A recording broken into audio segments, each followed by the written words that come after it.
Welcome back, friends and colleagues, to another Game Boy gameplay video. In this one we're playing Harvest Moon Free, and this is based on the fact that when I played Zelda Link's Awakening a few weeks ago, I got the feeling that it felt like Stardew Valley, but I know that Harvest Moon is the farming game, right, that we all might consider to be what Stardew Valley was inspired by.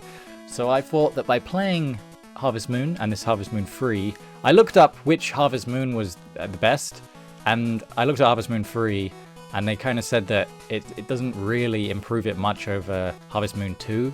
But the fact that they implied it was an improvement meant that I was going to go for it. They said if it's not your first time playing Harvest Moon, the series, then maybe you wouldn't enjoy Harvest Moon 3 because you have high expectations. But I haven't played Harvest Moon before. I may have played the first one on the original Game Boy.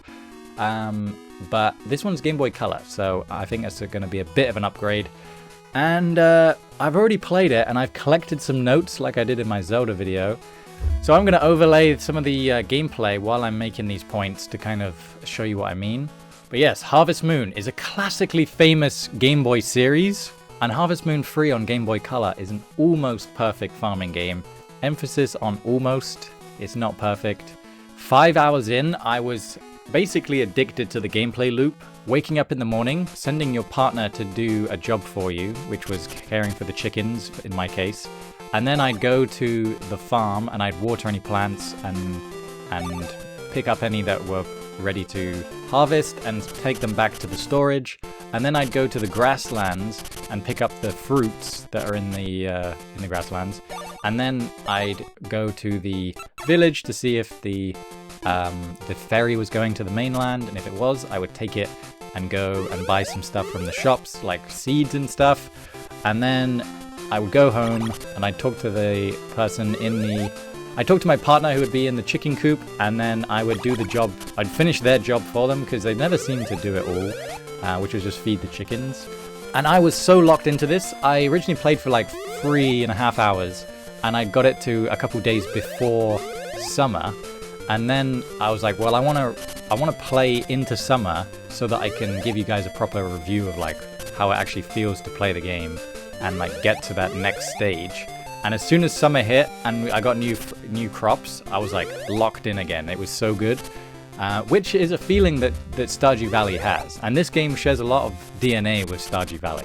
So, what did I like about this game? Because I will get to it later, that I didn't like everything. It was a bit of a shame how there felt like there was a lot of missed potential. But first of all, I'll talk about what I did like. Just like Stardew Valley, your farm is quite large, like the area you get to farm on. And just like Stardew Valley, there's loads of like tree trunks and rocks in the way that you have to clear in order to make space for farming.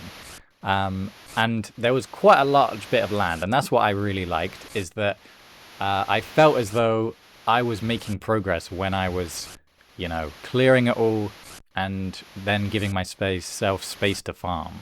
I also really liked the interactions with the tools. I didn't think it was as polished as Zelda was. Like, it didn't have such juicy feedback like I talked about in the last video. But it was still really good. You could like level the tools, which I really like. The more you use them, the more they go up in a level, and I think there might only be 3 levels. I might be wrong because I haven't got that far, but I think every single tool I used got to level 3, and it means that when you hold it down, it does a bigger thing. So for example, when you are tilling the soil, if you hold it down, the first like little sound it makes does 3 tiles, and then the second one does 5, I think, or 6 maybe. So it like speeds up everything. And then the watering can, you would, instead of just doing 1 in front of you, it does 3, or it does all around you, like the 9 that you're stood on, which is pretty cool.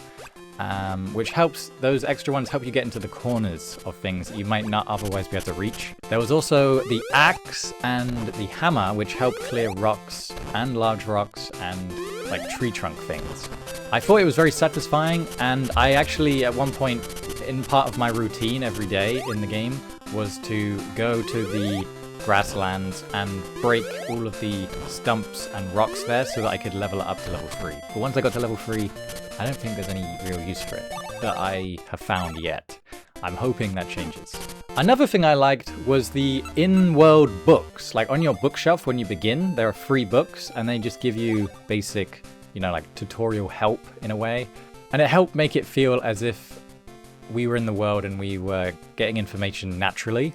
And like looking at it now, I didn't like that it wasn't very tutorialized, which I'll talk about later. However, knowing that it's the third game and like the story itself is set up to imagine that you've just played the second one, I think, and then you've come into this one and you've gone to another island to help another farmer. That's the story of it. So it kind of makes sense that we aren't getting taught anything. I think it might be a bit lazy, but it felt okay, like looking back on it now. You could also purchase books from the shop on the mainland, which I imagine, I didn't get to purchase any, which I imagine would help teach you more things about the world and about the gameplay, which I didn't get to everything in my 5 hours of gameplay. So I guess another huge plus of this game is it's probably 20 hours long at least. Maybe less, 16 hours if you want to play a whole year at the speed that I was playing it at, maybe. But I imagine that the next year you would have more to do. Like I only got chickens. I only had a few things really. So yeah, there's more to do in this game. It's a big game. It's pretty good. Another thing I liked was the fact that the player sprite was 2 times taller than it was in Zelda or it is in Pokemon. So the animations were a bit more, like you could actually see what they were doing a bit better. I don't think it was necessarily necessary, but I thought it was a nice change nonetheless. I thought there were times when I was like, this is Stardew Valley, the way that the characters are taller. And it's not just copying Zelda, right? It feels like Stardew Valley is copying Harvest Moon when it comes to the sprite size. Another thing I loved, I touched on this already, is that when it came to summer, basically the farm was wiped out.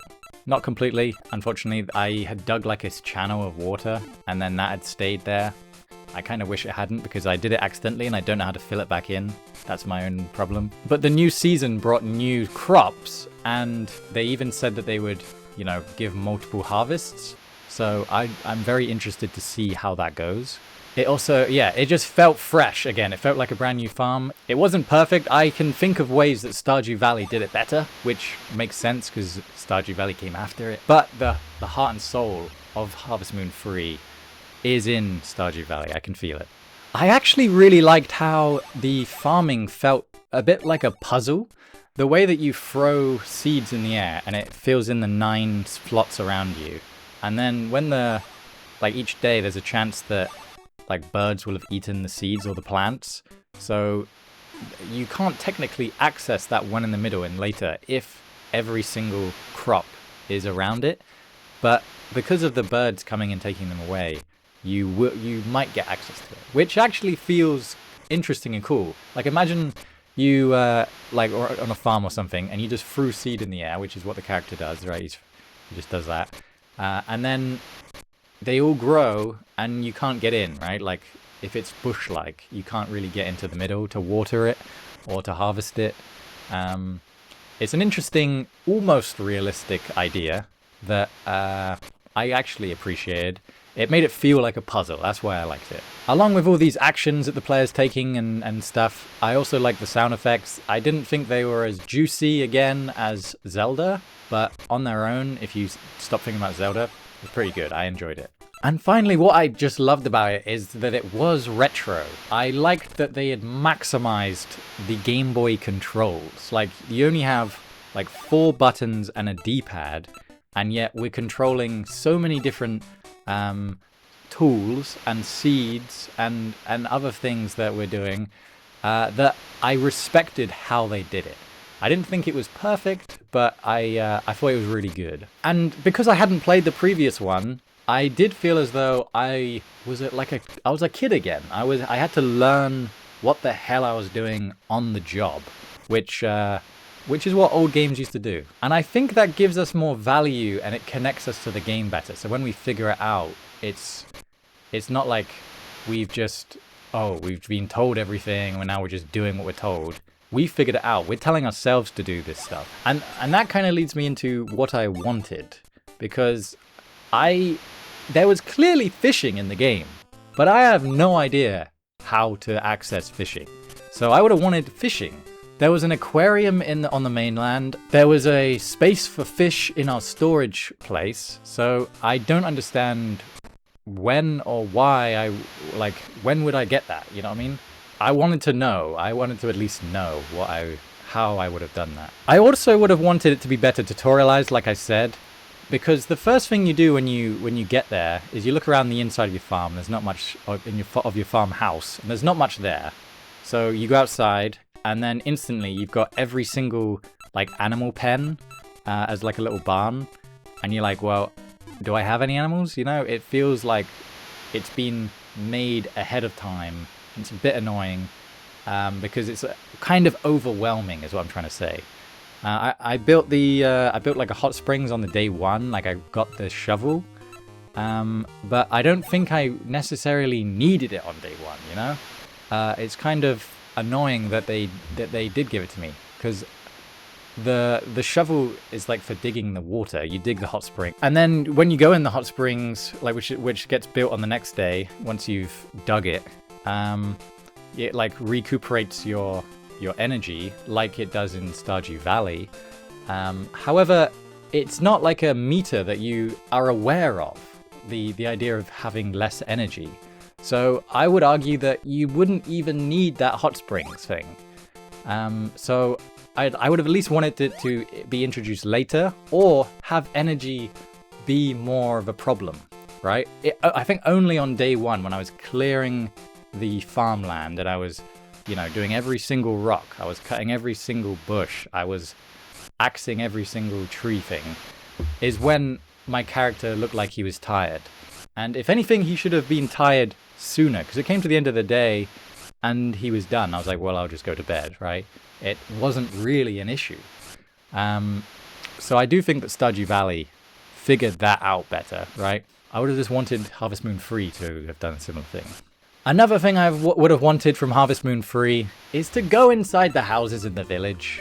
Maybe we unlock that later, but every single door says it's locked, and you can only kind of talk to a few people in town when it's not raining, and they always say the same thing once you've talked to them once.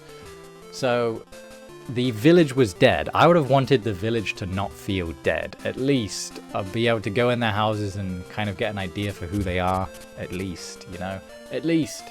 Let me know if in Harvest Moon 3 that's a thing you can do later on, or if you could do that in Harvest Moon 1 or 2, because I would have loved to know. Another thing I would have wanted in Harvest Moon 3 is access to more books. The books were so expensive in the shop that you can't justify buying them. There are so many other things you should buy first. Seeds, for example. That it doesn't make sense to buy a book that holds information. If you get what I'm saying. I guess back in whenever it came out in the 90s, or maybe in the 2000s, I don't know. It would have made sense to buy the book because there'd be no way of getting it otherwise if you're a kid. But nowadays, I could probably just Google it. I didn't just Google it, and I didn't just go on the wiki, but maybe I should now that I've recorded this video, and figure out how to get fishing, what I'm missing from those books. What would I get if I got those books? Would those books give me access to more things, or is it just information that goes on my shelf? You know what I mean? Like, I can't justify putting stuff on my shelf if it's so expensive, especially it just holds information. I would have wanted the information to be cheaper. Another thing I would have wanted is better access to the mainland. In the beginning of the game, it felt like I wasn't sure if the rain was random or not. And in every 7 days, there's only 2 days that you can go to the mainland on the ferry, right? That's how it works. You take the ferry to the mainland to then buy seeds there and to do all the shopping and everything on the mainland. But you can sell stuff from your farm over the phone, and then they pick it up and give you the money at 6 p.m. But if it's raining or if it's snowy, it says you cannot take the ferry to the mainland. Therefore, if it's raining, you can't get more seeds.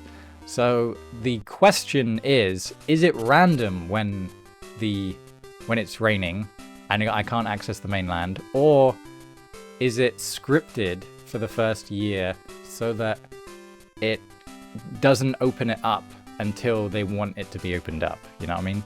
because I felt like I was locked out of the mainland for far too long. I needed more seeds. I was just doing nothing. I felt like I was skipping days, just cleaning up my farm, when I didn't need to have cleaned up my farm so quickly. I think I ended up tilling every single tile on my farm pretty quickly, because I didn't have access to the mainland to spend my time and money elsewhere. Another thing I would have wanted, this is similar to the village idea of the village not being dead, is more dialogue with my partner. It felt like they only had 1 line or 2 lines of dialogue, and you just send them out once you get animals. If you don't have animals, then they're just saying, we don't have animals, every day, which it just didn't feel very alive.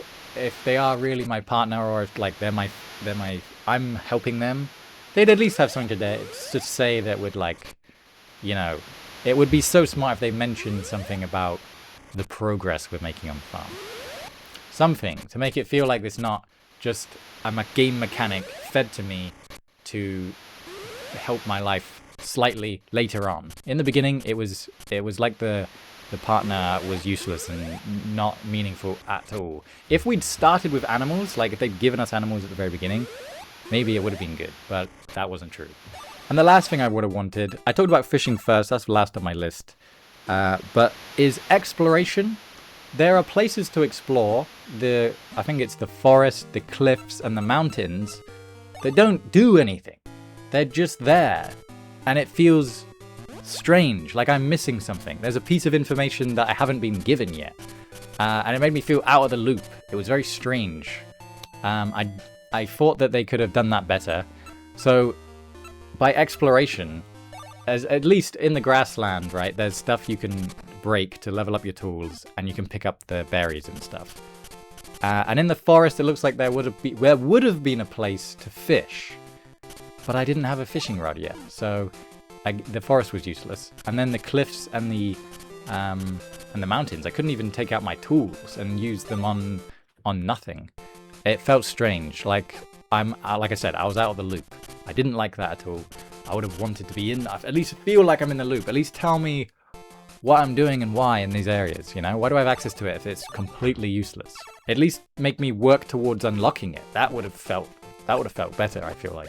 Okay, we've talked about what I liked, what I would have wanted, and you can see that there are a few things lacking in this game. From a modern perspective, I'm sure when this came out, this probably was rated higher than I'm rating it now, right? Because of every game that came after it improving on what it set out. I don't know if there are any equivalent farming games of the time. Let me know if there are. I'd love to play them. But I know that on Game Boy, it's limited, so things are limited. But I was still impressed by the scale of the farm on the Game Boy. Loved it. But here's what I hated about Harvest Moon 3 on Game Boy Color. First of all, the music restarts every time you enter a scene. And it seemed like each season they had a different song, which is fine and good. But for example, walking through the chicken coop, there's like 2 rooms of the chicken coop, and then there's like a pasture out the back. And so imagine you're on the farm, you walk into the first room of the chicken coop, it stops the music and plays it again from the start. Then you go into the second room, it stops and plays again from the start. Then you go out the back into the pasture, it stops the music and starts it again. It was so frustrating, and it's little things like that that get on the player's nerves that make it feel like who designed this, right? Because that's surely in GB Studio, you just don't press stop music, you don't type that in, right? You don't use that script, you just play. And if it's already playing the same song, you shouldn't press play. You shouldn't start it again, right? You shouldn't start the song again. If you're already playing the song that you want to play, don't play it again. Very annoying. And the second thing that I hated, I already talked about, like the useless areas. Places where I went and it just is a place. It's sure, it can look nice, but when you're playing a game, I don't care if something looks nice if it's completely useless. I have no reason to go there except for the fact that, here's another thing I hated, that I just felt lost. I was out of the loop. So there were things that I wasn't told, and I scoured the world for information. And then another thing I hated was the books being behind like a locked, basically you have to pay to unlock information. So you even feel more out of the loop. I don't know what the design like goal was with that. Was it that they hoped that you keep playing because you felt like there was more, because they didn't believe in their own game having enough stuff, so they like put things in that are almost ideas so that the player feels like they'll have more if they just keep playing? I don't get it, because that doesn't make any sense to me. It might just be that they had more ideas that were half implemented, or they had to take out because they were untested, right? And I didn't think I found a single bug, except for the design issues that I'm talking about, that stopped me playing the game. Everything was pretty well polished. It's just that it necessarily wasn't very well designed.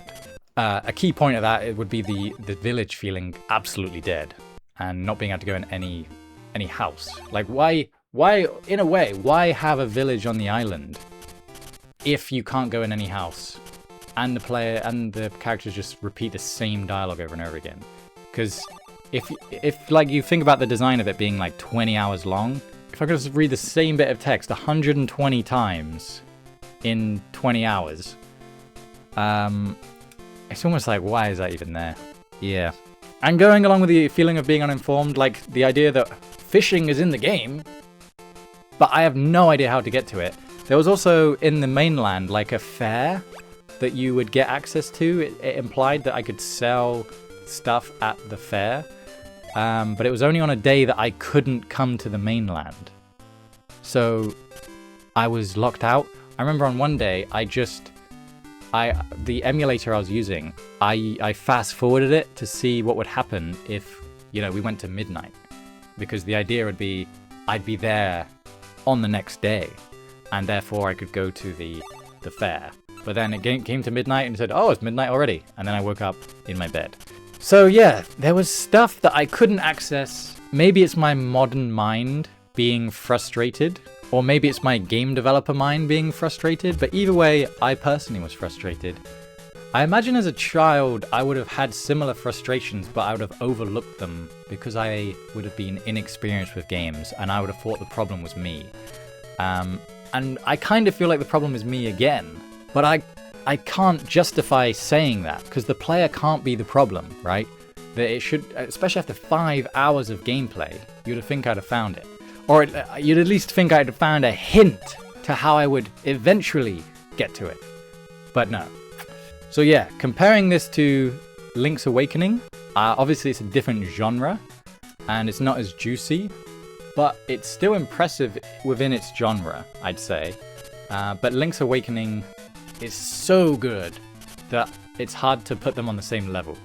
It really is. And then Stardew Valley, I can definitely feel how maybe like the DS versions of Harvest Moon have improved on all these issues I'm saying, and then they were the things that really influenced the guy who made Stardew Valley. If you take the quality of Zelda and the genre of Harvest Moon and some of like the fundamentals of their design, like the gameplay loop of how things work, and you put them together, that is definitely Stardew Valley. So on that note, I've definitely rambled enough. Let me know what you think of Harvest Moon 3, what you thought of this video. And I'll put my patrons up on screen right now. Thank you so much, you guys. You guys are the absolute best. Remember to like the video if you like the video, subscribe if you haven't already. Let me know what you thought of this video and what you want to see next. What game should I play next for Game Boy? I think there are some absolute gems that we do not talk about enough. And you guys told me some in the comments of the last video, so I'm gonna maybe start playing those, start recording some gameplay on those. And if you want to see them, remember to subscribe, and I'll see you in the next video. Bye-bye.